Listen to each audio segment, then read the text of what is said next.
One of the reasons teaching responsibility might feel difficult is because it seems like something that you have to build full lessons around. But in reality, responsibility becomes much easier to teach when you break it into a few simple categories. Instead of thinking, how do I teach responsibility? You can think, what does responsibility look like in this situation? Once you do that, the lessons almost build themselves. In this video, I'll show you a simple way to think about responsibility and walk you through one example you can use right away. At this age, responsibility can show up in a few clear ways. So one could be taking care of things, two, finishing what you started, and three, noticing when something needs attention. You don't need a long lesson for each of these. You just need a situation that helps children focus on one of them. And when the idea is clear, the lesson can stay simple. And one of the easiest ways to introduce responsibility is through living things, because living things need care. A plant will dry out if no one gives it water.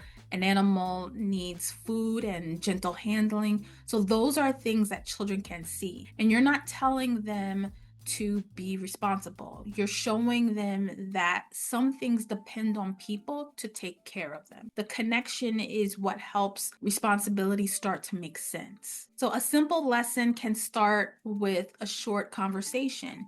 Instead of using big words, you can keep it concrete. So you might ask, which of these need care, or which one needs water or food? What happens if no one takes care of this? From there, you can move into observation. So if you have something real, like a plant, you can have children look closely and describe what they notice. So they might talk about what it looks like, what color it is, or whether it looks dry or healthy. This step matters because responsibility often starts with noticing what's happening right in front of you. After observing, children can draw what they saw and think about what that living thing might need. Some children might draw water, some might draw sunlight, and some might draw themselves helping.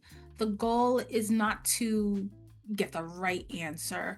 The goal is to get them thinking about what care looks like, which connects to responsibility. And this is where responsibility becomes part of the routine. So you can introduce a simple checklist that shows what caring for a living thing might include: giving water, being gentle, or checking on it. This can be placed near the plant or wherever the care is happening. Now, responsibility is not just a lesson, it's something children can refer to and act on during the day. So if you want to try this right away, choose one living thing: a plant, a pet, or even something outside. Have children look at it, say what they notice, describe what it might need, and that's your lesson for the day. And this can be carried out over an extended amount of time, depending on which living thing you choose, because you can always add different things to the lesson from there. If you want this already put together for you, I have a resource that includes a simple lesson guide, an observation journal, and a checklist for caring for little things. So it's designed to keep everything clear and easy to use without turning it into a long or complicated lesson. And that resource is available inside my membership, along with other activities that help reinforce responsibility in different ways. So you can find that in the description. Teaching responsibility doesn't have to be complicated when you focus on clear situations and give children a chance to notice and respond. The learning becomes more natural. So start with one category, keep it simple, and build from there. That's it for this video. Take care, and I will see you in the next one.